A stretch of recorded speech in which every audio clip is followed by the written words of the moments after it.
मसे जगज्जन्मस्थेम प्रलयरचनाशीलौप्षे नमो शेषां नाय स्मृतिर्दयदीप्ताय हरये।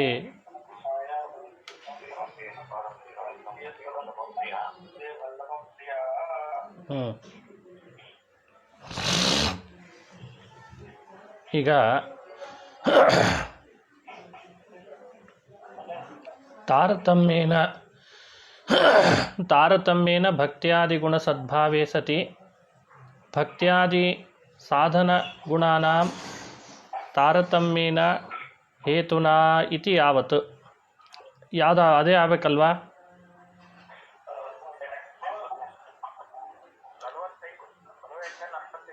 ಸರಿ. ಕಿಂಚ ನ ಇದಂ ಅನುಮಾನಂ ಉತ್ಪ್ರೇಕ್ಷಿತಂ ಕಿಂತು ಆಗಮ ಸಿದ್ಧಂ ತತ್ರ ಕಥಂ ಕಾಲಾತೀತತಾ ಶಂಕಾ ಇತ್ಯಾಶಯೇನ ಭಕ್ತ್ಯಾದಿ ಇತಿ ಭಕ್ತ್ಯಾದಿ ಗುಣ ಸದ್ಭಾವೇ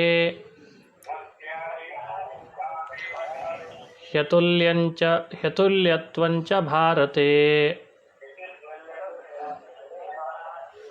ಉಕ್ತಂ. ಕಿಂಚ ನ ಇದಂ ಅನುಮಾನಂ ಉತ್ಪ್ರೇಕ್ಷಿತಂ. ಸಾಧನ ತಾರತಮ್ಯದಿಂದ ಫಲದಲ್ಲಿ ತಾರತಮ್ಯ ಅಂತೇನು ಹೇಳಿದ್ರಲ್ಲ, ಈ ಅನುಮಾನ ಅನ್ನೋದು ಉತ್ಪ್ರೇಕ್ಷಿತ ಅಂತಂದರೆ ಇದು ನಾವೇ ಉತ್ಪ್ರೇಕ್ಷೆ ಮಾಡಿ ಹೇಳಿದ್ದಂಥ ಅನುಮಾನ ಅಂತೂ ಅಲ್ಲ. ಮತ್ತೇನಿದು? ಕಿಂತು ಆಗಮ ಸಿದ್ಧಂ ಅಂತಾರೆ. ಇದು ವೇದ ಪುರಾಣ ಸ್ಮೃತಿ ಗ್ರಂಥಗಳಲ್ಲಿ ಹೇಳಿದ್ದನ್ನೇ ನಾವು ಹೇಳಿದ್ದೇವೆ ಅಂತಿದ್ದಾರೆ ಮಧ್ವಾಚಾರ್ಯರು. ಆದ್ದರಿಂದ ಹೇಳಿರುವ ಯುಕ್ತಿಗಳನ್ನೆಲ್ಲ ಬಾಧಶಂಕ ಮಾಡಿ ದೋಷ ಇದೆ ಅಂತ ಅನ್ಬೇಡ್ರಿ. ಕಾಲಾತೀತತ ಅಂದರೆ ಬಾಧ, ಪ್ರಮಾಣ ಬಾಧವನ್ನು ಹೇಳಬೇಡ್ರಿ ಅಂತಿದ್ದಾರೆ. ಪ್ರಮಾಣ ಬಾಧ ಆಶಂಕವನ್ನೇ ಮಾಡಬೇಡ್ರಿ. ಭಕ್ತ್ಯಾದಿ ಗುಣಸದ್ಭಾವೇ ಹಿ ಅತುಲ್ಯತ್ವಂಚ ಭಾರತೆ ಅಂತಂದಿದ್ದಾರೆ. ಭಕ್ತ್ಯಾದಿ ಗುಣಸದ್ಭಾವೇ ಹಿ ಅತುಲ್ಯತ್ವಂಚ ಭಾರತೆ. ಅದರ ಅರ್ಥ ಏನು ಅಂದರೆ, ತಾರತಮ್ಯೇನ ಭಕ್ತ್ಯಾದಿ ಗುಣಸದ್ಭಾವೇ ಸತಿ ಭಕ್ತ್ಯಾದಿ ಸಾಧನ ಗುಣಾನಾಂ ತಾರತಮ್ಯೇನ ಹೇತುನಾ. ಅಂದರೆ ಭಕ್ತಿ ಜ್ಞಾನ ಇವೆಲ್ಲವೂ ಆ ಜೀವರಲ್ಲಿ ತಾರತಮ್ಯದಿಂದ ಇದೆ ಅಂತ ಆದಮೇಲೆ ಅತುಲ್ಯತ್ವ ಮೋಕ್ಷ ಫಲಸ್ಯ ಅತುಲ್ಯತ್ವಂ, ಮೋಕ್ಷ ಫಲವೂ ಕೂಡ ಅದಕ್ಕೆ ಸದೃಶವಾಗೇ ಬರ್ತದೆ ಅಂತ ಹೇಳೇ ಹೇಳಬೇಕಲ್ವಾ? ನಹಿ ಕೇವಲಂ ಅಸ್ಮಾಭಿಹಿ ಕಿಂತು ಭಾರತೇ ಚ ಉಕ್ತಂ. ಈ ವಿಷಯವನ್ನು ನಾವು ಹೇಳಿದ್ವಿ ಅಂತ ನೀವು ಒಪ್ಪಬೇಕಲ್ಲ, ಮಹಾಭಾರತದಲ್ಲಿ ಹೇಳಿದೆ ಅಂತ ಒಪ್ಪ್ರಿ ಅಂತಂದರು. ಶಾಂತಿ ಪರ್ವ ಮಹಾಭಾರತದಲ್ಲಿ ಅವರವರ ಭಕ್ತಿ ಜ್ಞಾನಾದಿ ಗುಣಗಳೆಲ್ಲವೂ ತಾರತಮ್ಯದಿಂದ ಇದ್ದುದರಿಂದ ಅವರು ಮುಕ್ತಿಯಲ್ಲಿ ಅನುಭವಿಸುವ ಫಲವೂ ಕೂಡ ತಾರತಮ್ಯದಿಂದಲೇ ಬರ್ತದೆ. ಹೀ ಇತಿ ತದ್ವಾಕ್ಯಸ್ಯ ಪ್ರಸಿದ್ಧತಾಂ ಸೂಚಯತಿ. ಭಾರತದಲ್ಲಿದೆ ಅಂದರೆ ಭಾರತದಲ್ಲಿದೆ ಅನ್ನೋದು ಸುಮ್ಮನೆ ಇದೆ ಅಂತ ಹೇಳಲಿಲ್ಲ, ಆ ಪ್ರಸಿದ್ಧವಾದ ವಾಕ್ಯ ಅದು ಅಂತ ಸೂಚನೆ ಮಾಡಲಿಕ್ಕೆ ಹೀ ಅಂದ್ರಂತೆ ಮಧ್ವಾಚಾರ್ಯರು. ಯಥಾ ಸತಿ ಗುಣೇ ಪ್ರವದಂತ್ಯತುಲ್ಯತಾಂ ಇತಿ. ಇದೇ ವಾಕ್ಯ, ಯಥಾ ಸತಿ ಗುಣೇ ಪ್ರವದಂತ್ಯತುಲ್ಯತಾಂ ಅಂತ ವಾಕ್ಯ ಇದೆ.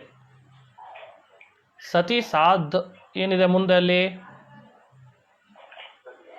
ಸತಿ ಸಾಧೌ ಗುಣೇ ಭಕ್ತ್ಯಾದೌ ಅತುಲ್ಯೇ ಸತಿ ಫಲಸ್ಯಾಪಿ ಅತುಲ್ಯತಾಂ ವದಂತಿ ಇತ್ಯರ್ಥಃ. ಸಾಧೌ ಗುಣೇ ಭಕ್ತ್ಯಾದೌ ಅತುಲ್ಯೇ ಸತಿ, ಸಾಧುವಿನಲ್ಲಿ ಗುಣ ಅತುಲ್ಯವಾಗಿದೆ ಭಕ್ತ್ಯಾದಿಗಳು ಅಂತಂದ ಮೇಲೆ ಫಲವನ್ನು ಕೂಡ ಅತುಲ್ಯವಾದದ್ದನ್ನೇ ಹೇಳ್ತಾರೋ ಇಲ್ಲೋ? ಲೋಕದಲ್ಲೇ ಕಂಡಿದೆ. ಸಾಧನ ತಾರತಮ್ಯಂ ಪ್ರಮಾಣೈ ದೃಶ್ಯತ ಇತಿ ಉಕ್ತಂ. ಆದ್ದರಿಂದ ಸಾಧನ ತಾರತಮ್ಯ ಅನ್ನೋದು ನಾವು ಮಾಡೋ ಅನುಮಾನದಿಂದ ತಿಳಿಬೇಕು ಅಂತಷ್ಟೇ ಅಲ್ಲ, ಪ್ರಮಾಣಗಳಿಂದಲೂ ಕೂಡ ನೀವು ತಿಳಿಲಿಕ್ಕೆ ಅವಕಾಶ ಇದೆ ಅಂತ ಹೇಳ್ತಾ ಇದ್ದಾರೆ. ಸರಿಯಾಗಿ ಗೊತ್ತಾಗ್ತದಲ್ಲ? ಸಾಧನ ತಾರತಮ್ಯಂ ಪ್ರಮಾಣೇ ದೃಶ್ಯತ ಇತ್ಯುಕ್ತಂ. ಕಾನಿ ತಾನಿ ಇತ್ಯತಃ ಕೃಚ್ಛ್ರೇಣ ಅನುಷ್ಠಾನಂ ಪ್ರದರ್ಶಯಿತುಂ ಉದಾಹೃತಂ ತಾವದೇಕಂ ವಾಕ್ಯಂ. ಕೃಚ್ಛ್ರೇಣ ತಾವದ್ ಅನುಷ್ಠಾನಂ ಪ್ರದರ್ಶಯಿತು. ಒಬ್ಬೊಬ್ಬರು ಸಾಧನ ಮಾಡುವಾಗ ಎಷ್ಟು ಕಷ್ಟಪಟ್ಟು ಮಾಡ್ತಾರೆ ಅಂತ ತೋರಿಸ್ಲಿಕ್ಕೆ ಹಿಂದೆ ವಾಕ್ಯಗಳನ್ನು ಉದಾಹರಿಸಿದ್ದು ನೋಡಿರ್ಬೇಕಲ್ಲ. ಹಾಗೆ ಅನ್ಯಾನ್ಯಪಿ ಎಷ್ಟೆಷ್ಟು ಕಷ್ಟಪಟ್ಟು ರುದ್ರದೇವರು ಹ್ಯಾಕೆ ಸಾಧನೆ ಮಾಡ್ತಾರೆ, ಯಮಧರ್ಮರಾಜ ಇಂದ್ರದೇವರು ಹೇಗೆ ಸಾಧನೆ ಮಾಡ್ತಾರೆ ಅನ್ನೋದು ತೋರಿಸಿದ್ದು ನೆನಪಿರಬೇಕಲ್ಲ.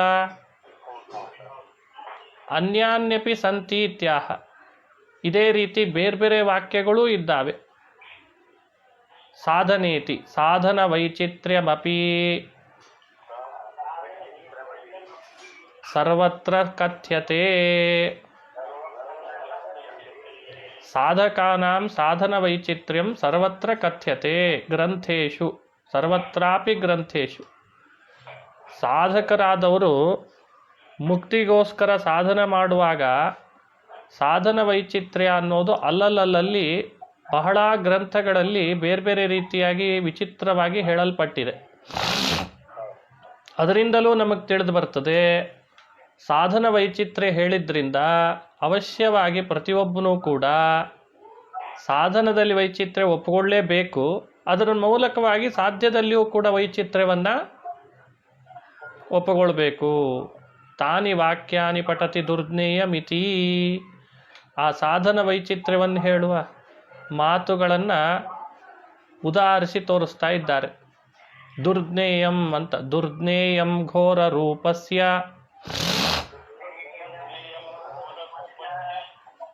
ತ್ರೈಲೋಕ್ಯ ಧ್ವಂಸಿನಃ ಪ್ರಭೋಃ ದೈವತೈರ್ಮುನಿಭಿಃ ಸಿದ್ಧೈಃ ಮಹಾಯೋಗಿಭಿರೇವ ಚ.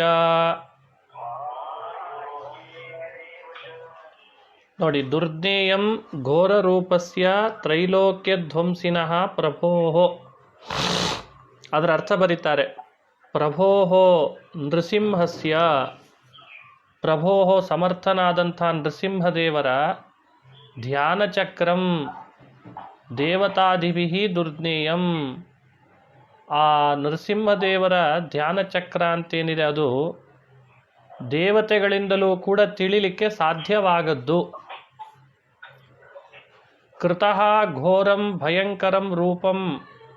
ಕೃತಘೋರ ರೂಪಸ್ಯ ಅಂತಂದರೆ, ಘೋರ ರೂಪಸ್ಯ ಅಂತಂದರೆ ಭಯಂಕರವಾದಂಥ ರೂಪ ಇವನದು ಅಂತ ಹೇಳಿದ್ದಾರೆ. ತ್ರೈಲೋಕ್ಯ ಧ್ವಂಸಿನಃ. ತ್ರೈಲೋಕ್ಯಂ ಧ್ವಂಸಯಿತುಂ ಶೀಲಂ ಅಸ್ಯ. ಮೂರು ಲೋಕವನ್ನೇ ಧ್ವಂಸ ಮಾಡುವಂತಹ ರೂಪ ಅದು. ಯಾವ ರೂಪ? ನರಸಿಂಹ ರೂಪ. ದೇವತೈಃ ಮುನಿಭಿಃ ಸಿದ್ಧೈಃ ಮಹಾಯೋಗಿಭಿಃ. ದೇವತೆಗಳು, ಮುನಿಗಳು, ಮಹಾಯೋಗಿಗಳು, ಸಿದ್ಧರು ಯಾರಿಂದಲೂ ಕೂಡ ತಿಳಿಲಿಕ್ಕೆ ಆಗದ್ದು. ಅಂದರೆ ಹೇಗಿರಬೇಡ ನೋಡ್ರಿ ಅದು. ಏವ ಶಬ್ದೇನ ನ ಸಂಜ್ಞಾ ಮಾತ್ರೇಣ ಮಹಾಯೋಗಿನಃ ಕಿಂತು ಅರ್ಥತ ಏವ ಇತ್ಯಾಹ ತದೇವೋಕ್ತಂ ನಿತ್ಯಯುಕ್ತೈರಿತ್ಯಾದಿನ. ಇಲ್ಲಿ ಇದೇ ರೂಪನೇ ಪ್ರಹ್ಲಾದಂಗೆ ತೋರಿಸಿದ್ರು ಪೂರ್ಣ ತಿಳಿಲಿಕ್ಕಾಗಲಿಲ್ಲಂತೆ. ಅವರವರ ಸಾಧನೆಗೆ ಅನುಗುಣವಾಗಿ ತಿಳ್ಕೊಂಡ್ರಂತೆ. ನೋಡ್ರಿ, ಮಹಾಯೋಗಿನಃ ಅಂತಂದ್ರು, ಮಹಾಯೋಗಿ ಬಿಹಿ ಅಂತ. ಸುಮ್ಮನೆ ಬಾಯಲ್ಲಿ ಹೆಸರು ಮಾತ್ರದಿಂದ ಅವರನ್ನು ಮಹಾಯೋಗಿಗಳು ಅಂತ ಕರೆದದ್ದಲ್ಲ, ನಿಜವಾಗ್ಲೂ ಅವ್ರು ಮಹಾಯೋಗಿಗಳೇ. ಅದನ್ನು ತೋರಿಸ್ಲಿಕ್ಕೆ ಏವ ಶಬ್ದ ಹಾಕಿದ್ದನ್ನು ತಿಳಿಸ್ತಾರೀಗ. ನಿತ್ಯಯುಕ್ತೈರ್ ಮಹಾಭಾಗೈಃ ವಿಮೋಹ ಕ್ಲೇಶ ಸಾಧ್ವಸೈಃ ಮಹೋತ್ಸಾಹೈರ್ಮಹಾಧೈರ್ಯೈಃ ಸತ್ವಸ್ಥೈರ್ವ್ಯವಸಾಯಿಭಿಃ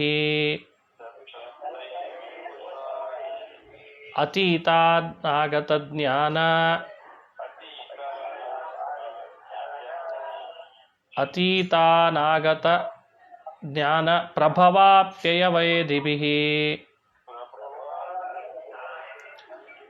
ಶೌಚಸ್ವಾಧ್ಯಾಯ ಸಂತೋಷ ತಪಸ್ಸತ್ವದಯಾನ್ವಿತೈಃ ಕಿಮು ಭಯಭ್ರಾಂತಿ ಧ್ವಂಸಮೋಹರುಜಾನ್ವಿತೈಃ ಅಲ್ಪಾಯುವೀರ್ಯಧೀಸತ್ವ ವ್ಯವಸಾಯಶ್ರುತಿವ್ರತೈಃ.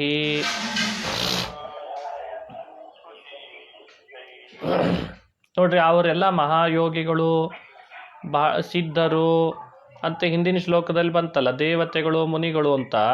ಅವ್ರು ಏನೇನು ಸಾಧನೆ ಮಾಡಿಕೊಂಡಿದ್ರು ಅಂತ ಹೇಳಿದ್ದಾರೆ ಇಲ್ಲಿ.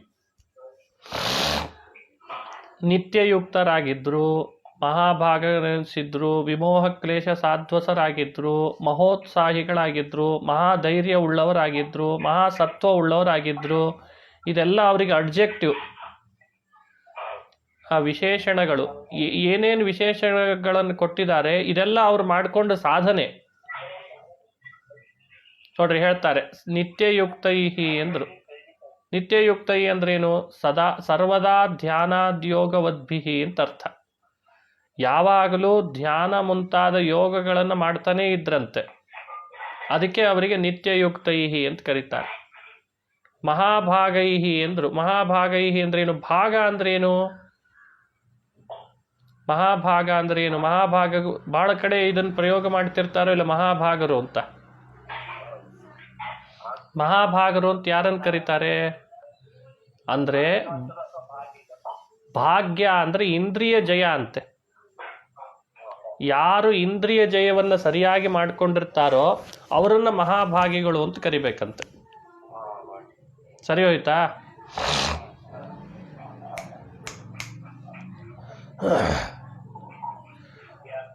ಮಹಾಭಾಗೈಹಿ ಅನ್ನೋ ಶಬ್ದಕ್ಕೆ ಭಾಗ ಭಾಗ್ಯಂ, ಇಂದ್ರಿಯ ಜಯಾದಿ ಅಂತ ಅರ್ಥ. ಇಂದ್ರಿಯ ಜಯ ಉಳ್ಳವರು ಅಂತ ಅರ್ಥ. ಆಮೇಲೆ ಮೋಹ ಮಿಥ್ಯಾಜ್ಞಾನಂ ಅಲ್ಲೇನಾಗಿದೆ? ಮಹೋತ್ಸಾಹೈರ್ ಮಹಾಧೈರ್ಯೈಹಿ ವಿಮೋಹ ಕ್ಲೇಶ ಸಾಧ್ವಸೈಹಿ. ವಿಮೋಹ ಕ್ಲೇಶ ಸಾಧ್ವಸೈಹಿ ಅಂತಿದೆ ಅಲ್ಲಿ. ವಿಮೋಹ ಅನ್ನೋಲ್ಲಿ ಮೋಹ ಅಂದ್ರೆ ಏನು? ಮಿಥ್ಯಾಜ್ಞಾನ. ಮಿಥ್ಯಾಜ್ಞಾನ ಅನ್ನೋದು ಅವರಿಗೆ ಇರೋದೇ ಇಲ್ಲಂತೆ. ಮಿಥ್ಯಾಜ್ಞಾನ ಬರದೇ ಇರೋಂಗೆ ಮಾಡ್ಕೊಳ್ಳೋದೊಂದು ಸಾಧನೆ, ಹೌದೋ ಅಲ್ಲೋ? ಅದಕ್ಕೆ ವಿಮೋಹ ಕ್ಲೇಶ ಸಾಧ್ವಸೈಹಿ, ಯಾವತ್ತೂ ಮಿಥ್ಯಾಜ್ಞಾನ ಬರದಂತೆ ಮಾಡ್ಕೊಂಡಿರ್ತಾರೆ. ಮತ್ತೆ ಅವರ ಸಾಧನೆ ಕ್ಲೇಶ ಇಲ್ಲ ಅಂದ್ರೆ ಏನರ್ಥ ಅಂದ್ರೆ, ಕ್ಲೇಶಾಹ ಅವಿದ್ಯಾದ್ಯಾಹ, ಅವಿದ್ಯೆಯೇ ಮೊದಲಾದವುಗಳಿಗೆ ಕ್ಲೇಶ ಅಂತ ಕರೀತಾರೆ. ಅವು ಎಂದೂ ಅವರಿಗೆ ಬರದಂತೆ ಮಾಡ್ಕೊಂಡಿರ್ತಾರಂತೆ. ಸಾಧ್ವಸ ಅಂತಂದ್ರೆ ವಿಘ್ನ ಭಯಾದಿಗಳು, ವಿಘ್ನಾದಿ ಭಯಗಳು. ವಿಘ್ನಾದಿ ಭಯಗಳು ಬರದಂತೆ ಮಾಡ್ಕೊಂಡಿರ್ತಾರೆ, ಅವಿದ್ಯೆ ಬರದಂತೆ ಮಾಡ್ಕೊಂಡಿರ್ತಾರೆ, ಮಿಥ್ಯಾಜ್ಞಾನ ಬರದಂತೆ ಮಾಡ್ಕೊಂಡಿರ್ತಾರೆ, ಇಂದ್ರಿಯಗಳನ್ನ ಜಯಗಳಿಸಿರ್ತಾರೆ, ಧ್ಯಾನಾದಿ ಯೋಗದಿಂದ ಯಾವಾಗಲೂ ಕೂಡಿರ್ತಾರೆ. ಇದೆಲ್ಲ ಸಾಧನ ಅಲ್ವಾ ಅವ್ರದ್ದು? ಸುಮ್ಮನೆ ಕೊಟ್ಟಿರ್ತಾನೆ ಮೋಕ್ಷ? ಸುಮ್ಮನೆ ಕೊಡ್ತಾನ? ನೋಡಿ, ಮಹೋತ್ಸಾಹೈರ್ ಮಹಾಧೈರ್ಯೈಹಿ ಅಂತಿದ್ದಾರೆ.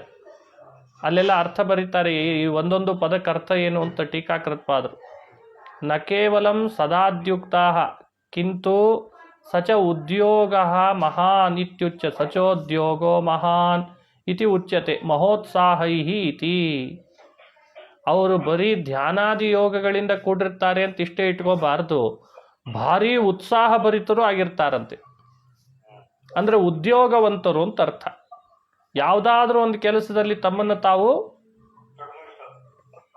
ತೊಡಗಿಸ್ಕೊಂಡಿರ್ತಾರೆ. ಸತ್ವಸ್ಥೈಹಿ ಅಂದ್ರೆ ಸದಾ ಸತ್ವಗುಣ ಪ್ರಚುರೈಹಿ ಅಂತ ಅರ್ಥ. ಅಲ್ಲಿ ಮೇಲ್ಗಡೆ ಶ್ಲೋಕದಲ್ಲಿ ಸತ್ವಸ್ಥೈಹಿ ಅಂತಿದೆ, ಅದಕ್ಕೆ ಅರ್ಥ ಬರೆದ್ರು ಸತ್ವಗುಣದಿಂದ ಪ್ರಚುರರಾಗಿದ್ದಾರೆ ಅಂತ ಅರ್ಥ. ಆಮೇಲೆ ವ್ಯವಸಾಯಿ ಬಿಹಿ ಅಂತಿದೆ. ವ್ಯವಸಾಯಿ ಬಿಹಿ ಅಂದ್ರೆ ವ್ಯವಸಾಯ ಅಂದ್ರೇನು? ನಿಶ್ಚಯ ಅಂತ ಅರ್ಥ. ನಿಶ್ಚಯ ಉಳ್ಳವರು ಅಂತ ಅರ್ಥ. ಎಲ್ಲದರ ಬಗ್ಗೆ ಅವರಿಗೆ ನಿಖರವಾಗಿ ತಿಳುವಳಿಕೆ ಇರ್ತದಂತೆ. ಯಾವುದೇನಾಗ್ತದೆ, ಯಾಕೆ ಬರ್ತದೆ, ಹೆಂಗೆ ಹೋಗ್ತದೆ ಎಲ್ಲ ಗೊತ್ತಿರ್ತದೆ ಅವರಿಗೆ. ಆಮೇಲೆ ಅತೀತಾನಾಗತ ಜ್ಞಾನ ಪ್ರಭಾವಾಪ್ಯಯ ವೇದಿಭಿಹಿ, ಇದು ಬಹಳ ಮುಖ್ಯ ನೋಡ್ರಿ ಅವ್ರ ಸಾಧನೆ. ಅತೀತ ಅಂದರೆ ಹಿಂದಾದದ್ದು, ಅನಾಗತ ಅಂದರೆ ಮುಂದಾಗೋದು. ಅತೀತ ಅನಾಗತ. ಅತೀತಾನಾಗತ ಜ್ಞಾನಿ. ಪ್ರಭವಾಪ್ಯಯೌ. ಪ್ರಭವ ಅಂದರೆ ಸೃಷ್ಟಿ, ಅಪ್ಯಯ ಅಂದರೆ ಸಂಹಾರ. ಸೃಷ್ಟಿ ಸಂಹಾರಗಳನ್ನು ಕೂಡ ಚೆನ್ನಾಗಿ ತಿಳಿದಿರ್ತಾರಂಥವ್ರು. ಅತೀತಾನಾಗತವನ್ನು ಪ್ರಭವಾಪ್ಯಯವನ್ನು ಚೆನ್ನಾಗಿ ತಿಳಿದಿರ್ತಾರೆ. ಆದ್ದರಿಂದ ಅವರು ಭೂತ ಭವಿಷ್ಯತ್ ವರ್ತಮಾನ ಸೃಷ್ಟಿ ಸಂಹಾರಗಳನ್ನು ತಿಳಿದವರು. ಇಂತಹ ಸಾಧನೆ ಯಾರು ಮಾಡಿರ್ತಾರೆ? ಮೋಕ್ಷಕ್ಕೆ ಹೋಗೋರು ಮಾಡಿರ್ತಾರಂತೆ. ಅರ್ಥ ಆಗ್ತಾ ಇದೆನಾ ಪದಗಳೆಲ್ಲ? ಹೆಂಗಿದೆ ನೋಡ್ರಿ. ಸಾಧನೆ ಅಂದರೆ ಸುಮ್ಮನೆ ಅಲ್ಲ. ಶೌಚ, ಸ್ವಾಧ್ಯಾಯ, ಸಂತೋಷ, ತಪ, ಸತ್ವ ದಯಾನ್ವಿತೈ. ಇದು ಮತ್ತು ನೋಡ್ರಿ, ಶೌಚ ಅಲ್ಲ, ಎಲ್ಲ ಅರ್ಥ ಬರೀತಾರೆ ಅವರೇ. ಪ್ರಭವಾಪ್ಯಯ ಜ್ಞಾನಸ್ಯ ಮಹಾಫಲತ್ವಾತ್ ಪೃಥಗುಕ್ತಿ. ಸೃಷ್ಟಿ ಸಂಹಾರದ ತಿಳುವಳಿಕೆ ಅನ್ನೋದು ಬಹಳ ವಿಶೇಷ ಫಲ ಕೊಡ್ತದಂತೆ. ಹಾಗಾಗಿ ಮುಮುಕ್ಷುಗಳಾದವರು, ಅಧಿಕಾರಿಗಳು ಸೃಷ್ಟಿ ಸಂಹಾರವನ್ನು ವಿಶೇಷವಾಗಿ ತಿಳಿದಿರ್ತಾರೆ. ಯಾಕೆ? ಅದಕ್ಕೆ ವಿಶೇಷ ಫಲ ಇರೋದ್ರಿಂದ ಅದನ್ನು ಪ್ರತ್ಯೇಕವಾಗಿ ಹೇಳಿದ್ದಾರೆ. ಸುಮ್ಮನೆ ಎಲ್ಲ ತಿಳಿದಿರ್ತಾರೆ ಅಂತ ಹೇಳ್ಬೋದಾಗಿತ್ತಲ್ಲ, ಸರ್ವಜ್ಞರು ಅಂತ. ಅಷ್ಟೇ ಹೇಳಲಿಲ್ಲ. ಭಗವಂತ ಮಾಡೋ ಸೃಷ್ಟಿ, ಭಗವಂತ ಮಾಡೋ ಸಂಹಾರ, ಇವೆರಡನ್ನೂ ವಿಶೇಷವಾಗಿ ತಿಳಿದ್ರೆ ವಿಶೇಷ ಫಲ ಇದೆ ಅಂತ. ಇನ್ನು ಮರ್ತೈಹಿ ದುರ್ಜ್ಞೇಯಂ ಇತಿ ಕಿಮು ವಕ್ತವ್ಯಂ. ಮರ್ತೈಹಿ ದುರ್ಜ್ಞೇಯಂ ಇತಿ ಕಿಮು ವಕ್ತವ್ಯಂ. ಮನುಷ್ಯರಿಂದ ತಿಳಿಲಿಕ್ಕಾಗಲ್ಲ ಅಂತ ಪ್ರತ್ಯೇಕವಾಗಿ ಹೇಳಬೇಕಾ? ಮರ್ತೈ ಕಿಮು ಮರ್ತೈಹಿ ಭಯಭ್ರಾಂತಿ ಧ್ವಂಸ ಮೋಹ ರುಜಾನ್ವಿತೈಹಿ. ನೋಡ್ರಿ, ಅದನ್ನೇ ಹೇಳ್ತಾರೆ. ಧ್ವಂಸ ಮೋಹ ರುಜ ಅನ್ವಿತೈ. ನಾವು, ನಮ್ಮ ಹಣೆ ಬಾರ ಇದೆಲ್ಲ. ನಾವೇನಾಗಿದ್ದೇವೆ? ಭಯ. ಯಾವ್ಯಾವುದೋ ವಿಷಯದಲ್ಲಿ ಭಯ ಇದೆ ನಮಗೆ, ಭ್ರಾಂತಿ ಇದೆ ನಮಗೆ. ಧ್ವಂಸ ಅಂದರೆ ಮನೋವಿಶರಣ. ಮನೋವಿಶರಣಕ್ಕೆ ಧ್ವಂಸ ಅಂತ ಕರೀತಾರೆ. ಮೋಹ ಅಂದರೆ ಅಜ್ಞಾನ. ರುಜ ಅಂದರೆ ರೋಗ. ಭಯ ಇದೆ, ಭ್ರಾಂತಿ ಇದೆ, ಧ್ವಂಸ ಇದೆ, ಮೋಹ ಇದೆ, ರುಜ ಇದೆ, ಎಲ್ಲ ನಮಗಿದ್ದಾವೆ. ಹೌದಾ? ಅಷ್ಟೇ ಅಲ್ಲ, ಅಲ್ಪ ಆಯು ವೀರ್ಯ ಧೀ ಸತ್ವ ವ್ಯವಸಾಯ ಶ್ರುತಿವ್ರತೈ. ಅಲ್ಪ ಆಯುಷ್ಯ, ಅಲ್ಪ ವೀರ್ಯ, ಅಲ್ಪ ಬುದ್ಧಿ, ಅಲ್ಪ ಸತ್ವ, ಅಲ್ಪ ನಿಶ್ಚಯ, ಇದು ನಮ್ಮ ಹಣೆ ಬಾರ. ನೋಡ್ರಿ, ಅದಕ್ಕೆಲ್ಲ ಅರ್ಥ ಬರೀತಾರೆ. ಶ್ರುತಿ ಅಂತಂದ್ರೆ ಏನು? ಶ್ರವಣ ಅಂತ ಅರ್ಥ. ನಾವು ಶ್ರವಣ ಮಾಡೋದು ಅಲ್ಪನೇ ಶ್ರವಣ ಮಾಡ್ತೇವಂತೆ. ಅತ್ರ ವೈಹಾಯಸ ಸಂಹಿತಾ ವಾಕ್ಯೆ ದೇವಾದಿಭ್ಯ ಮನುಷ್ಯಾಣಂ ಅಲ್ಪಂ ಸಾಧನಂ ಇತಿ ಸ್ಫುಟಂ ಪ್ರತೀಯತೆ. ಈ ವಾಕ್ಯದಲ್ಲಿ ದೇವತೆಗಳು, ಮುನಿಗಳು, ಸಿದ್ಧರು ಇವರೆಲ್ಲ ಮಾಡೋ ಸಾಧನಕ್ಕೂ ಮನುಷ್ಯರು ಮಾಡೋ ಸಾಧನಕ್ಕೂ ಅಲ್ಪತೆ ಇದೆ ಅಂತ ತಿಳಿದು ಬರ್ತದೋ ಇಲ್ಲೋ? ಅದನ್ನು ಹೇಳ್ದಂಗಾಯ್ತು. ಹಾಗಾಗಿ ಮನುಷ್ಯರು ದೇವತೆಗಳಿಗಿಂತ ಸಾಧನೆಯಲ್ಲಿ ಬಹಳ ಅಲ್ಪರೇ. ಹಾಗಾಗಿ ಅವರಿಗೆ ದೇವತೆಗಳಷ್ಟೇ ಫಲ ಕೊಡಲಿ ಅಂದ್ರೆ ಹೆಂಗೆ ಸಾಧ್ಯರಿಪ್ಪ? ಮೋಕ್ಷಕ್ಕೆ ಹೋದ್ಮೇಲೆ ದೇವತೆಗಳದ್ದು ಎಷ್ಟಿರ್ತದೋ ಅಷ್ಟೇ ಫಲ ಮನುಷ್ಯರಿಗೂ ಕೊಟ್ಬಿಟ್ರೆ, ಅರೆ ಮನುಷ್ಯರ ಸಾಧನೆನೇ ಅಲ್ಪ, ದೇವತೆಗಳ ಮೋಕ್ಷದಲ್ಲಿ ಮಾತ್ರ ಸಾಧನೆ ಅಲ್ಪ ಇದ್ರೂ ಜಾಸ್ತಿ ಫಲ ಕೊಟ್ರೆ ವ್ಯತ್ಯಾಸ ಆಗಲ್ವಾ? ಅದನ್ನು ಹೇಳ್ತಿದ್ದಾರೆ. ಆದ್ದರಿಂದ ದೇವತೆಗಳಿಗಿಂತ ಮನುಷ್ಯರ ಸಾಧನವು ಕೂಡ ಅಲ್ಪನೇ ಇರ್ತದೆ. ಮಾನುಷತ್ವ. ಏನು ಪ್ರಶ್ನೆ? ದುರ್ಜಯೈಹಿ ಅಂತಿದೆನಾ ಅಲ್ಲಿ? ಅಂದ್ರೆ ತಿಳಿಲಿಕ್ಕೆ ಆಗ್ತಾ ಇಲ್ಲ ಅಂತ ಅರ್ಥ. ಪೂರ್ಣ ತಿಳಿಲಿಕ್ಕೆ ಆಗೋದಿಲ್ಲ. ಇಷ್ಟು ಸಾಧನೆ ಮಾಡಿಕೊಂಡಂಥ ದೇವತೆಗಳಿಗೆ, ಸಿದ್ಧರಾದ ಮುನಿಗಳಿಗೇನೇ ದುರ್ಜಯವಾಗಿದೆ. ಇನ್ನು ಅಲ್ಪರಾದ ಮನುಷ್ಯರಿಗೆ ಸಾಧ್ಯನಾ?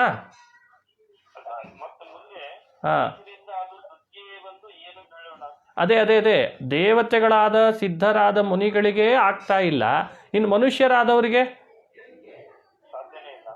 ಅದನ್ನು ಹೇಳ್ತಾ ಇದ್ದಾರೆ. ಹಾಗಾದ್ರೆ ಮನುಷ್ಯರ ಸಾಧನ, ದೇವತೆಗಳ ಸಾಧನ ಬೇರೆ ಬೇರೆ ಅಂತ ಹೇಳಲಿಕ್ಕೆ ಇದು ಪ್ರಮಾಣ ಆಗ್ತದಲ್ಲ ವಾಕ್ಯ. ಮನುಷ್ಯತ್ವ ಅಪಗಮಾನಂತರಂ ಅಧಿಕಂ ಭವಿಷ್ಯತಿ ಇತಿ ಚೇತ್. ಹೀಗೆ ಪ್ರಶ್ನೆ ಕೇಳಿದರು.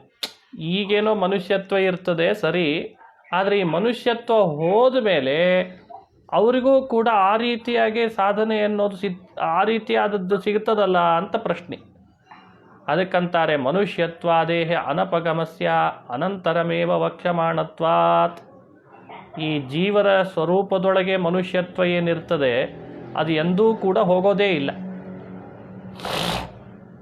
ದೇವತ್ವನೇ ಬೇರೆ, ಮನುಷ್ಯತ್ವನೇ ಬೇರೆ. ದೇವತ್ವನೇ ಬೇರೆ, ಮನುಷ್ಯತ್ವನೇ ಬೇರೆ. ಹಾಗಾಗಿ ಅಲ್ಲ, ಮನುಷ್ಯತ್ವ ದೇಹಕ್ಕೆ ಸಂಬಂಧಪಟ್ಟದ್ದೊಂದು ಮನುಷ್ಯತ್ವ ಬೇರೆ ಅದ, ಆತ್ಮ ಸ್ವರೂಪನಿಗೆ ಸಂಬಂಧಪಟ್ಟ ಒಂದು ಮನುಷ್ಯತ್ವ ಬೇರೆ ಅದ. ಅಂದರೆ ದೇಹಕ್ಕೆ ಸಂಬಂಧಪಟ್ಟ ಮನುಷ್ಯತ್ವ ದೇವತೆಗಳಿಗೂ ಬರ್ಬೋದಲ್ಲ. ದೇವತೆಗಳು ಕೂಡ ಭೂಮಿ ಮೇಲೆ ಏನಾಗಿ ಮನುಷ್ಯರಾಗಿ ಹುಟ್ಟಿರ್ತಾರೆ. ಅದ್ರ ಬಗ್ಗೆ ಮಾತಾಡ್ತಾ ಇಲ್ಲ, ಈಗ ದೇಹಕ್ಕೆ ಸಂಬಂಧಪಟ್ಟು ಮಾತಾಡ್ತಾ ಇಲ್ಲ. ಮತ್ತೆ ಅವರವರ ಸ್ವರೂಪಕ್ಕೆ ಸಂಬಂಧಪಟ್ಟದ್ದನ್ನು ಹೇಳ್ತಾ ಇದ್ದಾರೆ. ಅಂದ್ರೆ ಸ್ವರೂಪದಿಂದಲೇ ಯಾರು ಮನುಷ್ಯರು ಅಂತಾಗಿರ್ತಾರೆ.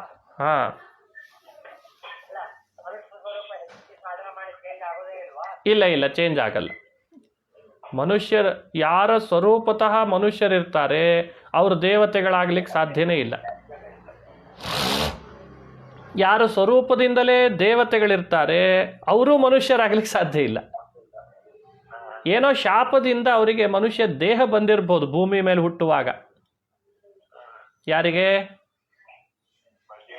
ದೇವತೆಗಳಿಗೆ. ಆದರೆ ಅವ್ರಿಗೆ ಯಾವ ಕಾರಣಕ್ಕೂ ಕೂಡ ಸ್ವರೂಪದಿಂದ ಮನುಷ್ಯತ್ವ ಬರಲ್ಲ.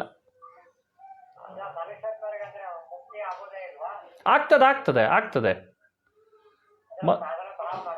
ಅದನ್ನೇ ಹೇಳೋದು, ಮುಕ್ತಿಯೋಗ್ಯ ಮನುಷ್ಯರು ಅಂತೇಳಿ ಇರ್ತಾರೆ. ಮುಕ್ತಿಯೋಗ್ಯ ಮನುಷ್ಯರು ಅಂತಿರ್ತಾರೆ. ಅದಕ್ಕೆ ತಕ್ಕಂತೆ ಅವರು ಹೆಚ್ಚಿನ ಸಾಧನೆ ಅವರವರಲ್ಲಿ ಮಾಡಲೇಬೇಕು. ಮತ್ತು ಅವರಲ್ಲೂ ತಾರತಮ್ಯ ಇರ್ತದೆ.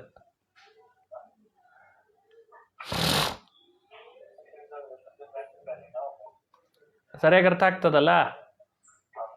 ನೋಡಿ, ಈಗ ಮುಂದೆ ಹೇಳ್ತಾರೆ, ಕಸ್ತಂ ಮದಾಮದಂ ದೇವಂ ಮದನ್ಯೋ ಜ್ಞಾತುಮರ್ಹತಿ ಬ್ರಹ್ಮೈವ ಕಿಂಚಿತ್ ಜಾನಾತಿ ನ ತದನ್ಯೋ ಹಿ ಕಶ್ಚನ.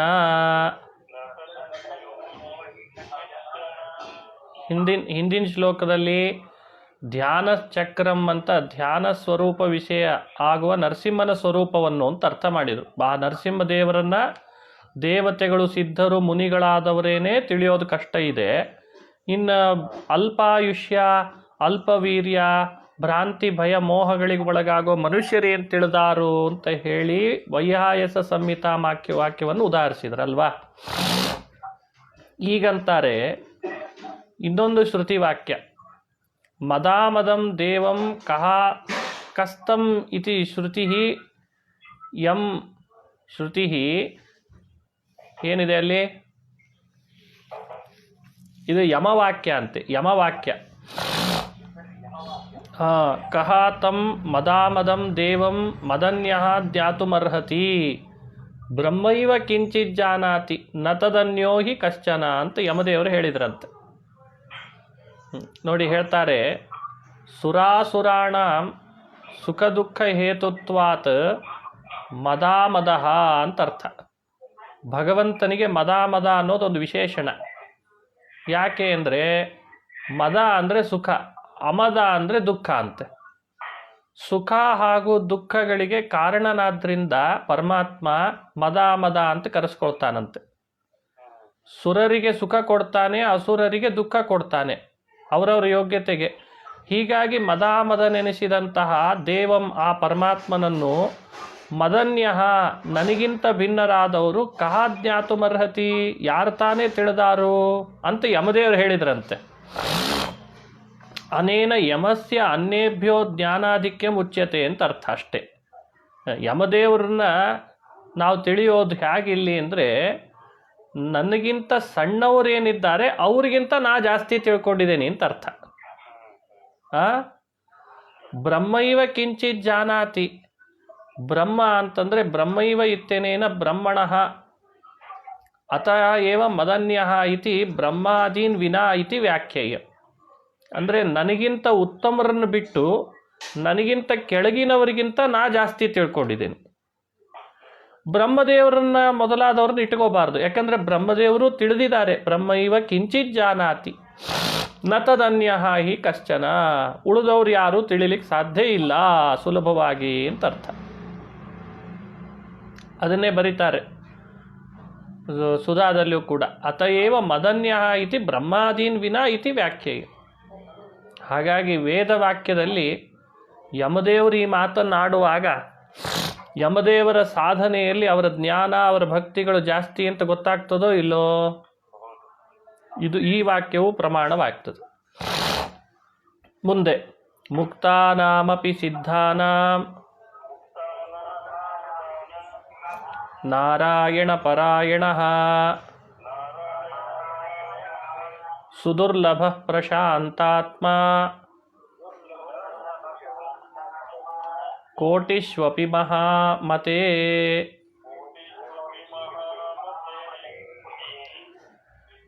ಮುಕ್ತಾನಾಂ ಅಪಿ ಸಿದ್ಧಾನಾಂ ನಾರಾಯಣ ಪರಾಯಣಃ ಸುದುರ್ಲಭ ಪ್ರಶಾಂತಾತ್ಮ ಕೋಟಿಷ್ವಪಿ ಮಹಾಮತೆ. ಮುಕ್ತಾನಾಂ ಅನ್ನೋ ಈ ವಾಕ್ಯ ಭಾಗವತದಲ್ಲಿ ಬಂದಿದೆ.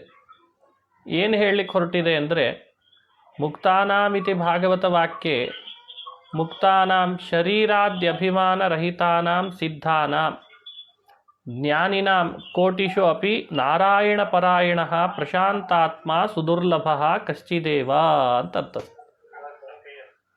ಇಲ್ಲಿ ಮುಕ್ತಾನಾಂ ಅಂದರೆ ಮುಕ್ತರು ಅಂತ ಇಟ್ಕೊಂಡ್ಬಿಡ್ಬಾರ್ದಾ? ಮತ್ತೆ ಇಲ್ಲಿ ಮುಕ್ತ ಶಬ್ದಕ್ಕೆ ಶರೀರಾದಿ ಅಭಿಮಾನದಿಂದ ಮುಕ್ತರಾದವರು ಅಂತ ಅರ್ಥ. ಶರೀರಾದಿ ಅಭಿಮಾನರಹಿತರಾದಂಥ ಏನು ಸಿದ್ಧರಾದ ಜ್ಞಾನಿಗಳಿದ್ದಾರೆ ಅವರ ಮಧ್ಯದಲ್ಲಿ ಕೋಟಿಷು ಅಪಿ ಅಂದರೆ ಅವರ ಸಮೂಹದ ಮಧ್ಯದಲ್ಲಿಯೂ ನಾರಾಯಣ ಪರಾಯಣ ಪ್ರಶಾಂತಾತ್ಮ ಸುದುರ್ಲಭ ಕಶ್ಚಿತ್. ಸದಾ ನಾರಾಯಣ ಪರಾಯಣನಾದವನು ಪ್ರಶಾಂತ ಮನಸ್ಕನಾದವನು ಬಹಳ ದುರ್ಲಭನಿದ್ದಾನೆ. ನಾರಾಯಣಾಯನಾಃ ಪ್ರಶಾಂತಾತ್ಮಾನಃ ತು ಸರ್ವೇಪಿ ಇತಿ ಸ್ಫುಟಂ ಸಾಧನ ತಾರತಮ್ಯಂ ಪ್ರತೀಯತೆ. ನಾರಾಯಣನನ್ನೇ ಆಶ್ರಯಿಸಿದವರು ಶಾಂತ ಸ್ವರೂಪರು ಎಲ್ಲರೂ ಕೂಡ ಆಗೋದು ದುರ್ಲಭ ಅಂತ. ಅಷ್ಟು ಸುಲಭವಾಗಿ ನಾವು ಎಲ್ಲರೂ ಸಾಧನೆ ಮಾಡ್ತಾರೆ ಅಂತ ಹೇಳಲಿಕ್ಕೆ ಬರಲ್ಲ. ಹೀಗಾಗಿಯೂ ಸಾಧನ ತಾರತಮ್ಯ ಈ ವಾಕ್ಯಗಳಲ್ಲಿ ಸ್ಫುಟವಾಗೇ ತೋರ್ತಾ ಇದೆ. ಅತ್ರ ವಿಶೇಷಣದ್ವಯೇನ ವೈರಾಗ್ಯ ಭಕ್ತಿ ಕಥ್ಯೇತೆ. ಈ ವಾಕ್ಯದಲ್ಲಿ ಒಂದು ಮುಕ್ತಾನಾಂ ಅನ್ನೋದ್ರಿಂದ ಇನ್ನೊಂದು ಸಿದ್ಧಾನಾಂ ಅನ್ನೋದ್ರಿಂದ ವೈರಾಗ್ಯ ಹಾಗೂ ಭಕ್ತಿಗಳನ್ನು ಸ್ಪಷ್ಟವಾಗಿ ಹೇಳಲ್ಪಡ್ತಾ ಇದೆ. ಹಾಗಾಗಿ ವೈರಾಗ್ಯದಲ್ಲಿಯೂ ಭಕ್ತಿಯಲ್ಲಿಯೂ ಜ್ಞಾನದಲ್ಲಿಯೂ ಸಾಧನದ ತಾರತಮ್ಯ ಇದ್ದದ್ರಿಂದಲೇ ಇವರು ಮುಕ್ತರಾದ ಮೇಲೂ ಅಲ್ಲಿಯೂ ಅವರವ್ರ ಫಲದಲ್ಲಿ ತಾರತಮ್ಯ ಒಪ್ಪಬೇಕಾಗ್ತದೆ ಅನ್ನೋದು ಅಭಿಪ್ರಾಯ. ಇಯಂ ವಿಸೃಷ್ಟಿರ್ಯತ ಆಬಭೂವ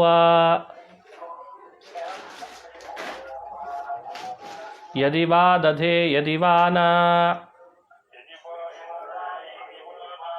ಯೋ ಅಸ್ಯಾಧ್ಯಕ್ಷಃ ಪರಮೇ ವ್ಯೋಮನ್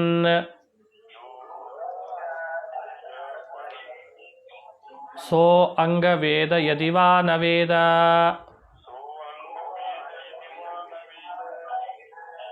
ನೋಡ್ರಿ, ಇದೊಂದು ವೇದವಾಕ್ಯ ಕೇಳ್ತಾ ಇದ್ದೀರಿ. ಮಧ್ವಾಚಾರ್ಯರು ಈ ವೇದವಾಕ್ಯವನ್ನು ಯಾಕೆ ಉದಾಹರಿಸಿದರು ಅಂದರೆ, ಇಲ್ಲಂತೂ ಬಹಳ ಅದ್ಭುತವಾಗಿ ಸಾಧನದ ತಾರತಮ್ಯ ಸ್ಫುಟವಾಗಿ ತೋರ್ತದೆ. ಹಿಂದೆ ಹೇಳಿದ ವಾಕ್ಯದಲ್ಲಿ ಹ್ಯಾಕ್ ಸ್ಫುಟವೋ ಇಲ್ಲೂ ಸ್ಫುಟವಾಗಿದೆ. ಏನು ಈ ವೇದದ ಅರ್ಥ? ಇಯಂ ಸೃಷ್ಟಿ ಇತಿ ಮಂತ್ರಸ್ಯ ಅಯಂ ಅರ್ಥ. ಇಯಂ ವಿಸೃಷ್ಟಿ ಅಂತಿದೆ ಅಲ್ವಾ, ಇಯಂ ವಿಸೃಷ್ಟಿ ಅಂತ ಶುರು ಆಗಿದೆ. ಇಯಂ ಅಂದರೆ ನೋಡ್ರಿ ಗಮನಿಸ್ರಿ, ಇಯಂ ಪ್ರತ್ಯಕ್ಷಾದಿ ಸಿದ್ಧವಾದ, ವಿಸೃಷ್ಟಿ ವಿವಿಧಾ ಸೃಷ್ಟಿ ವಿವಿಧವಾದಂಥ ಏನು ಸೃಷ್ಟಿ ಇದೆ. ಯತಃ ಆ ಬಭೂವ, ಯತಃ ಯಾವ ಹಿರಣ್ಯಗರ್ಭನಿಂದ, ಹಿರಣ್ಯಗರ್ಭ ಅಂದರೆ ಚತುರ್ಮುಖ ಬ್ರಹ್ಮನಿಂದ ಆ ಸಮಂತಾದ್ ಬಭೂವ ಇದು ಚೆನ್ನಾಗಿ ನೆರವೇರಿತೋ ಯಶ್ಚ ಅಸ್ಯ ಪ್ರಪಂಚಸ್ಯ ಅಧ್ಯಕ್ಷಃ ಅಧಿಪತಿ, ಯಶ್ಚ ಯಾರು, ಅಸ್ಯ ಪ್ರಪಂಚಸ್ಯ ಈ ಪ್ರಪಂಚದ ಅಧ್ಯಕ್ಷಃ ಅಧಿಪತಿಯಾಗಿದ್ದಾನೋ, ಸೋಪಿ ಅವನು ಪರಮಾತ್ಮಾನಂ ಆ ಪರಮಾತ್ಮನನ್ನು, ಪರಮೇ ವ್ಯೋಮನ್, ವ್ಯೋಮನ್ ಅಂದರೆ ಯೋಮ್ನಿ ಹೃದಯಾಕಾಶೆ ತನ್ನ ಹೃದಯಾಕಾಶದಲ್ಲಿ, ಯದಿವಾ ದಧೆ ಯದಿವಾ ನ ತಥಾ ವೇದ, ಯದಿವಾ ನ ದರ್ಶ್ಯಾನು ಅಷ್ಟು ಪೂರ್ಣ ತಿಳಿಲಿಕ್ಕಂತೂ ಆಗಲ್ಲ ಅಂತ ಹೇಳ್ಬಿಡ್ತದೆ. ನೋಡ್ರಿ, ಇಡೀ ವಿವಿಧವಾದ ಸೃಷ್ಟಿ ಮಾಡುವ ಚತುರ್ಮುಖ ಬ್ರಹ್ಮದೇವರೇನೆ ಇಡೀ ಪ್ರಪಂಚಕ್ಕೆ ಅಧಿಪತಿ ಅಧ್ಯಕ್ಷ ಸ್ಥಾನದಲ್ಲಿದ್ದಾನೆ. ಮತ್ತೆ ಅಧ್ಯಕ್ಷ ಅಂದ್ರೇನಿಲ್ಲಿ ಅಧಿಪತಿ ಅಂತ ಅರ್ಥ. ಅಂಥ ಚತುರ್ಮುಖನೇನೆ ತನ್ನ ಹೃದಯಾಕಾಶದೊಳಗೆ ಇನ್ನೂ ಪರಮಾತ್ಮನನ್ನ ಪೂರ್ಣವಾಗಿ ಧರಿಸ್ಲಿಕ್ಕೆ ಆಗವಲ್ತಂತೆ. ಇನ್ನು ಉಳಿದವ್ರ ಹಣೆ ಬಾರ ಏನೇನ್ರಪ್ಪ, ಹೆಂಗೆ ಹೇಳ್ತದೆ ನೋಡ್ರಿ ವೇದ. ಹೇ ಅಂಗ ಅಂಗ ಇತಿ ಕಸ್ಯಚಿತ್ ಸಂಬೋಧನಂ, ವೇದ ಹೇಳ್ತದೆ ಹೇ ಅಂಗ. ನಾವೆಲ್ಲ ಮಾತಾಡುವಾಗ ಅಂತಿರ್ತೇವಲ್ಲ ಹೇ ಅಪ್ಪ ಅಂತ, ಹಂಗೆ ವೇದ ನಮ್ಮನ್ನು ಸಂಬೋಧನೆ ಮಾಡಿ ಹೇಳ್ತಾ ಇದೆ. ಹೇ ಅಂಗ, ಸೃಷ್ಟಿ ವಿವಿಧ ಸೃಷ್ಟಿ ಮಾಡಿದ ಚತುರ್ಮುಖ ಬ್ರಹ್ಮದೇವರೇ ತಮ್ಮ ಹೃದಯಾಕಾಶದೊಳಗೆ ಈ ಭಗವಂತನನ್ನ ಇನ್ನೂ ಧರಿಸ್ಲಿಕ್ಕೆ ಇನ್ನು ಉಳಿದವ್ರದ್ದೇನಪ್ಪ. ಇತರಾಪೇಕ್ಷೆಯ ಆಧಿಕ್ಯೇನ ಧ್ಯಾಯತಿ ಜಾನಾತಿ ಚ, ಕಾರ್ಸ್ನೇನ ತು ನ ಧ್ಯಾಯತಿ ನ ಜಾನಾತಿ ಚ. ಅವನಿಗಿಂತ ಕಡಿಮೆ ಇದ್ದವರಿಂದ ಅಧಿಕವಾಗಿ ಧ್ಯಾನ ಮಾಡ್ಯಾನು, ಅಧಿಕ ತಿಳಿದಾನು ಅಂತ ಇಷ್ಟೇ ಅರ್ಥ ಮಾಡಬೇಕೇ ಹೊರತು ಪೂರ್ಣ ಧ್ಯಾನ ಮಾಡ್ತಾನೆ, ಪೂರ್ಣ ತಿಳಿತಾನೆ ದೇವರ ಬಗ್ಗೆ ಅಂತೂ ಹೇಳಲಿಕ್ಕೆ ಅವಕಾಶ. ಹಾಗೆ ತಾನೇ ಅರ್ಥ ಬರ್ತದೆ ವೇದಕ್ಕೆ. ಇಯಂ ವಿಸೃಷ್ಟಿರ್ ಯತ ಆ ಬಭೂವ ಯದಿವಾ ದಧೆ ಯದಿವಾ ನ, ಯದಿವಾ ದಧೆ ಯದಿವಾ ನ ಅಂತ ವೇದವೇ ಹೇಳ್ತದೆ. ಯೋ ಅಸ್ಯಾಧ್ಯಕ್ಷ ಪರಮೇ ವ್ಯೋಮನ್ ಸೋ ಅಂಗವೇದ ಯದಿವಾ ನ ವೇದ. ಅಂದರೆ ಬ್ರಹ್ಮದೇವರಂಥವರೇ ಪೂರ್ಣ ತಿಳಿಲಾರರು, ಪೂರ್ಣವಾಗಿ ಧ್ಯಾನ ಮಾಡಲಾರರು ಅಂತ ವೇದ ಹೇಳಿದ ಬಳಿಕ ಅವರ ತಿಳುವಳಿಕೆ ಅಂದರೆ ಜ್ಞಾನ, ಅವರ ಜ್ಞಾನ ಉಳಿದವ್ರಿಗಿಂತ ಹೆಚ್ಚಾಯಿತು, ಉಳಿದ ದೇವತೆಗಳ ಜ್ಞಾನ ಅವ್ರಿಗಿಂತ ಕಡಿಮೆ ಆಯಿತು. ಹಾಗಾದರೆ ಜ್ಞಾನ ಭಕ್ತಿ ವೈರಾಗ್ಯಗಳೇ ತಾನೇ ಮೋಕ್ಷಕ್ಕೆ ಸಾಧನ. ಈಗ ಬ್ರಹ್ಮದೇವರ ಜ್ಞಾನ ಎಲ್ರಿಗಿಂತ ಅಧಿಕ ಅಂತ ಉಪನಿಷತ್ ಹೇಳಿದ ಮೇಲೆ ವೇದ, ಉಳಿದವ್ರ ಜ್ಞಾನ ಬ್ರಹ್ಮದೇವರಿಗಿಂತ ಕಡಿಮೆ ಅಂತ ಗೊತ್ತಾಗ್ತದೋ ಇಲ್ಲೋ? ಹಾಗಾದರೆ ಸಾಧನ ತಾರತಮ್ಯ ಬಂತಲ್ಲ. ಯೋಮನ್ ಇತಿ ಸಪ್ತಮ್ಯ ಅಲುಕ್, ಯೋ ಅಸ್ಯ ಸೋ ಅಂಗ ಇತಿ ಪ್ರಕೃತ್ಯ ಅಂತಃಪಾದಂ ಅವ್ಯಾಪಾರ ಇತಿ ಪ್ರಕೃತಿ ಭಾವ. ಇಲ್ಲೆಲ್ಲ ಸಂಧಿ ಆಗಿಲ್ಲ. ಯೋ ಅಸ್ಯ ಅಂತನ್ನೋಲ್ಲಿ ಸಂಧಿ ಆಗಬೇಕಾಗಿತ್ತು. ಸೋ ಅಂಗ ಅಂತ ಸೋಂಗ ಅಂತ ಆಗಬೇಕಾಗಿತ್ತು. ಯೋಸ್ಯ ಸೋಂಗ ಅಂತ ಆಗಬೇಕಾಗಿತ್ತು. ಮತ್ತು ಅಕಾರ ಉಳಿದು ಬಿಡ್ತಲ್ಲ, ಅಂದರೆ ಅದು ಪ್ರಕೃತಿ ಭಾವ ಅಂತೊಂದು ವೇದದಲ್ಲಿ ವ್ಯಾಕರಣ ವಿಚಾರ, ವೈದಿಕ ವ್ಯಾಕರಣದಲ್ಲಿ ಪ್ರಕೃತಿ ಭಾವವಾಗಿ ಉಳಿದು ಬಿಡ್ತದಂತೆ. ಹಾಗಾಗಿ ಸಂಧಿ ಆಗದೆ ಇದ್ದದ್ದು ದೋಷ ಏನಲ್ಲ.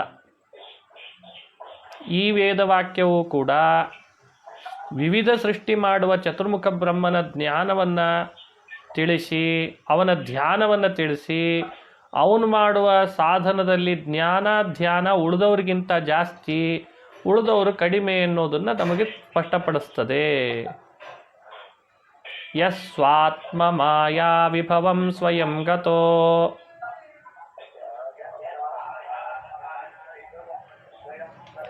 ನಾಹಂ ನಭಸ್ವಾಂಸ್ತಮಥಾ ಪರೇ ಕುತಃ.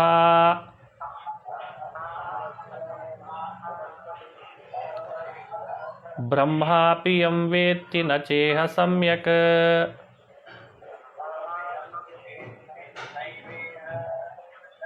ಅನ್ಯೇ ಕುತೋ ದೇವ ಮುನೀಂದ್ರಮರ್ತ್ಯಾಃ.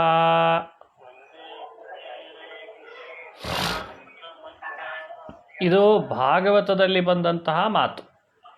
ಇಲ್ಲೂ ಕೂಡ ಅವರವರ ಜ್ಞಾನ ವೈರಾಗ್ಯಾದಿಗಳೆಲ್ಲವೂ ಬೇರೆ ಬೇರೆ ರೀತಿಯಾಗಿ ಇರ್ತದೆ ಅನ್ನೋದನ್ನು ಸ್ಪಷ್ಟಪಡಿಸ್ತದೆ.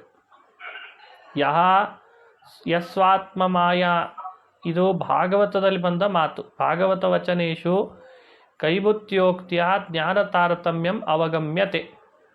ಕೈಮುತ್ಯೋಕ್ತಿಯ ಅಂದರೆ ಕೈಮುತ್ತಿ ನ್ಯಾಯದಿಂದ ಅಂತ ಅರ್ಥ. ಯೋ ಭಗವಾನ್ ಸ್ವಾತ್ಮ ಮಾಯೆಯ ವಿಭವಂ ಸ್ವರೂಪ ಮಹಿಮ್ನಃ ವಿಸ್ತಾರಂ ಅಂತರ್ಥ.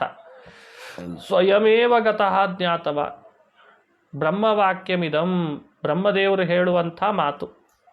ಆ ವಾಕ್ಯದ ಅಭಿಪ್ರಾಯ ಏನು ಅಂದರೆ, ಯಾವ ಪರಮಾತ್ಮ ತನ್ನ ಸ್ವರೂಪದ ಮಹಿಮೆಯನ್ನು ತಾನೇ ತಿಳಿದಿದ್ದಾನೆ ಹೊರತು ಬೇರೆಯವರು ತಿಳಿಲಿಕ್ಕೆ ಅವಕಾಶ ಇಲ್ಲ. ಬ್ರಹ್ಮಾಪಿ ವೇತ್ತಿ ನಚ, ಬ್ರಹ್ಮ ತಿಳಿದಿದ್ದಾನೆ ಪೂರ್ಣ ಇಲ್ಲ. ಬ್ರಹ್ಮದೇವರದೇ ತಿಳಿದಿದ್ದಾನೆ ಪೂರ್ಣ ಇಲ್ಲ ಅಂತಂದ ಮೇಲೆ ಕುತೋ ಅನ್ನೇ ದೇವ ಮುನೀಂದ್ರ ಮರ್ತ್ಯಾಹ, ಇನ್ನು ದೇವತೆಗಳು ಮುನಿಗಳು ಇಂದ್ರ ಮನುಷ್ಯರು ಮೊದಲಾದವರು ಏನು ಪೂರ್ಣ ತಿಳಿಲಿಕ್ಕೆ ಸಾಧ್ಯ? ಹಾಗಾದರೆ ಭಗವಂತನ ಮಹಿಮೆಯನ್ನು ಪೂರ್ಣ ತಿಳಿದವನು ಭಗವಂತ ಮಾತ್ರ. ಆದರೆ ಅದನ್ನು ಇಟ್ಕೊಳ್ಬೇಕು ಇಲ್ಲೆಲ್ಲ. ಲಕ್ಷ್ಮೀದೇವಿನ ಬೇರೆ ಬೇರೆ ಕಡೆಯಲ್ಲಿ ಹೇಳಿದ್ದಾರೆ, ಇಟ್ಕೊಳ್ಬೇಕು. ಅಂದರೆ ಈ ವಾಕ್ಯ ರೆಫರೆನ್ಸ್ ಆಗಿ ಕೊಟ್ಟದ್ದು ಉದ್ದೇಶ ಇಷ್ಟೇ, ಲಕ್ಷ್ಮೀ ಜ್ಞಾನಕ್ಕಿಂತಲೂ ಬ್ರಹ್ಮನ ಜ್ಞಾನ ಕಡಿಮೆ ದೇವರ ಬಗ್ಗೆ. ಬ್ರಹ್ಮದೇವರ ಜ್ಞಾನಕ್ಕಿಂತಲೂ ಕೆಳಗಿಡುವಂತಹ ರುದ್ರ ಗರುಡ ಶೇಷಾದಿಗಳ ಜ್ಞಾನ ಕಡಿಮೆ ಇರ್ತದೆ. ಹಾಗೆ ಅವ್ರಿಗಿಂತಲೂ ಕಡಿಮೆ ಅವರು ಕೆಳಗಿರುವವರು ಇರ್ತಾರೆ. ಅಂತೂ ಆ ಜ್ಞಾನ ಮತ್ತು ಅವರ ವೈರಾಗ್ಯ, ಅವರ ಭಕ್ತಿಗಳು ಅವ್ರಿಗಿಂತ ಕಡಿಮೆ ಅನ್ನೋದನ್ನು ಹೇಳಲಿಕ್ಕಂತೂ ಇದು ಪ್ರಮಾಣ ಆಗ್ತದೋ ಇಲ್ಲೋ? ಇದು ಈ ಕೈಮುತ್ತಿನ ನ್ಯಾಯದಿಂದ ಜ್ಞಾನ ತಾರತಮ್ಯ ಈ ಶ್ಲೋಕದಿಂದ ನಮಗೆ ಸ್ಫುಟವಾಗಿ ತೋರ್ತಾ ಇದೆ ಅಂತಾರೆ ಆಚಾರ್ಯ.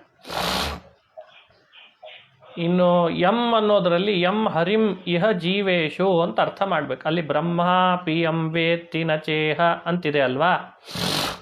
ಇಹ ಜೀವೇಶು ಅನ್ನೇ ಸಮ್ಯಕ್ ಕುತಃ ವೇತ್ತಿ ದೇವ ಮುನೀಂದ್ರ ವರ್ಯಾಹ ಅಂತ ಅಲ್ಲಿಗೆ ಅನ್ವಯ ಮಾಡಿ ತೋರಿಸಿದ್ರಷ್ಟೆ. ನಮಸ್ತೆ ಮಿತ ತತ್ವಾಯ ಬ್ರಹ್ಮಾದೀನಾಂಚ, ಏನಿದೆ ಅಲ್ಲಿ? ಸೂತಯೇ ನಿರ್ಗುಣಾಯ ಚ ಸತ್ಕಾಷ್ಠಾಂ ನಾಹಂ ವೇದ ಪರೇ ಕುತಃ. ಇದು ಅಲ್ಲೇ ಭಾಗವತ ಕಡೆ ಬಂದಿರೋದು. ಅಮಿತ ತತ್ವಾಯ ಬ್ರಹ್ಮಾದೀನಾಂಚ ಸೂತಯೇ ಅಂದರೆ ಕಾರಣನಾದ ಅಂತ ಅರ್ಥ. ಬ್ರಹ್ಮಾದಿ ದೇವತೆಗಳಿಗೆ ಕಾರಣನಾದ ಅಮಿತ ತತ್ವಾಯ, ಅಮಿತ ತತ್ವ ಸ್ವರೂಪನಾದಂತಹ ಪರಮಾತ್ಮನಿಗೆ ನಮಃ ನಮಸ್ತೆ ತೇ ನಮಃ ನಮಸ್ಕಾರ. ನಿರ್ಗುಣಾಯ ಚ ಸತ್ಕಾಷ್ಠಾಂ ನಾ ಅಹಂ ವೇದ ಅಪರೇ ಕುತಃ ಅಂತಂದಿದ್ದಾರೆ. ಇದು ಬ್ರಹ್ಮದೇವರದೇ ವಾಕ್ಯ. ಸತ್ಕಾಷ್ಠಾಂ ಅಂದರೆ ಸಮ್ಯಂಗ್ ದಿಂಗ್ಮಾತ್ರಂ ಅಂತ ಅರ್ಥ. ಆ ಪರಮಾತ್ಮನ ಬಗ್ಗೆ ನಾನು ದಿಂಗ್ಮಾತ್ರವನ್ನು ತಿಳಿದಿದ್ದೇನೆ ಅಷ್ಟೆ, ಸ್ವಲ್ಪ ತಿಳಿದಿದ್ದೇನೆ, ಪೂರ್ಣ ನನಗೂ ತಿಳಿಲಿಕ್ಕೆ ಆಗಿಲ್ಲ ಅಂತಾರೆ ಬ್ರಹ್ಮದೇವರು. ಹೀಗೆ ನಾಹಂ ಪರಾಯುರ್ಋಷಯೋ ನ ಮರೀಚಿ ಮುಖ್ಯ.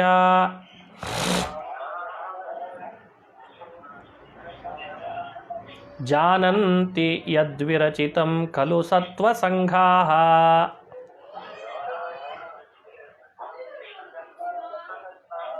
ಯನ್ಮಾಯಯಾ ಮುಷಿತಚೇತಸ ಈಶ ದೈತ್ಯ.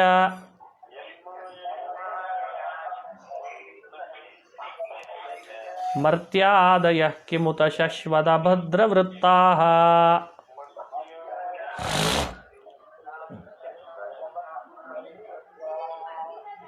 ಇವೆಲ್ಲ ವಾಕ್ಯ ಹೇಳಿಸ್ಬಿಟ್ಟಿರ್ತೀನಿ ಒಟ್ಟಿಗೆ, ಸುಲಭವಾಗಿದೆ ಈಗ. ಅಹಂ ಮಹೇಂದ್ರೋ ನಿವೃತ್ತಿ ಪ್ರಚೇತಾಃ.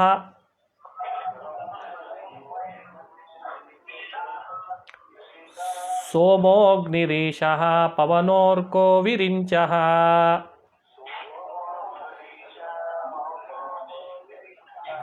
ಆದಿತ್ಯ ವಿಶ್ವೇ ವಸವೋಥ ಸಾಧ್ಯ. ಮರುದ್ಗಣಾ ರುದ್ರಗಣಾಃ ಸಸಿದ್ಧಾಃ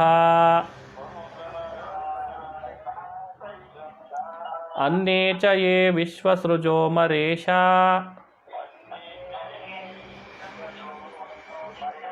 भृग्वादयो स्पृष्टरजस्तमस्काः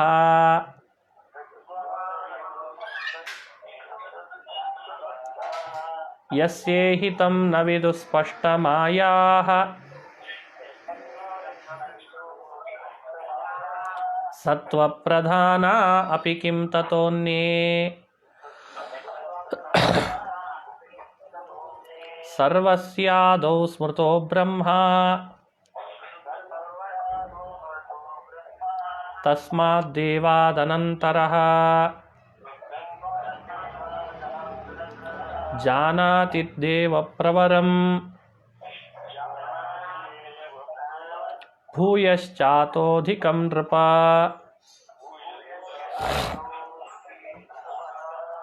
न त्वामतिशयिष्यन्ति मुक्तावपि कथञ्चन मद्भक्तियोगाज्ञानाच्च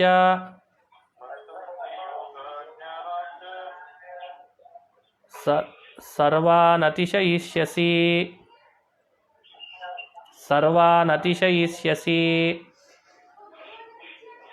यथा भक्तिविशेषोऽत्र दृश्यते पुरुषोत्तमे तथा मुक्तिविशेषोऽपि ज्ञानिनां लिङ्गभेदने सायुज्यं समनुप्राप्ता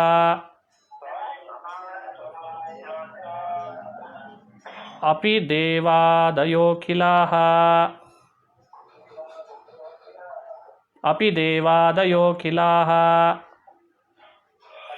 तारतम्याद्धितिष्ठन्ति तारतम्यं हि साधने मनुष्याणां सहस्रेषु कश्चिद्यतति सिद्धये यततामपि सिद्धानां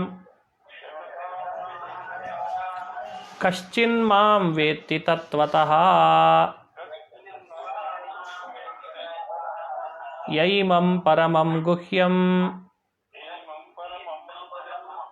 मद्भक्तेष्वभिधास्यति भक्तिं मयि परां कृत्वा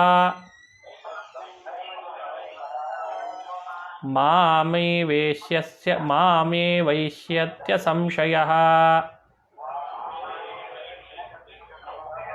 न च तस्मान् मनुष्येषु कश्चिन्मे प्रियकृत्तमः भविता न च मे तस्मात् अन्यः प्रियतरो भुवि अध्येष्यते च यैमं धर्म्यं संवादमावयोः ज्ञानयज्ञेन तेनाहम् इष्टस्यामिति मे मतिः श्रद्धावाननुसूयश्च शृणुयादपि यो नरः सोऽपि मुक्तः शुभाल्लोकान् प्राप्नुयात् पुण्यकर्मणा ध्यानेनात्मनि पश्यन्ति केचिदात्मानमात्मना अन्ये सांख्येन योगेन कर्मयोगेन चापरे अन्ये त्वेमवजानन्तः श्रुत्वान्येभ्य उपासते तेऽपि चातितरन्त्येव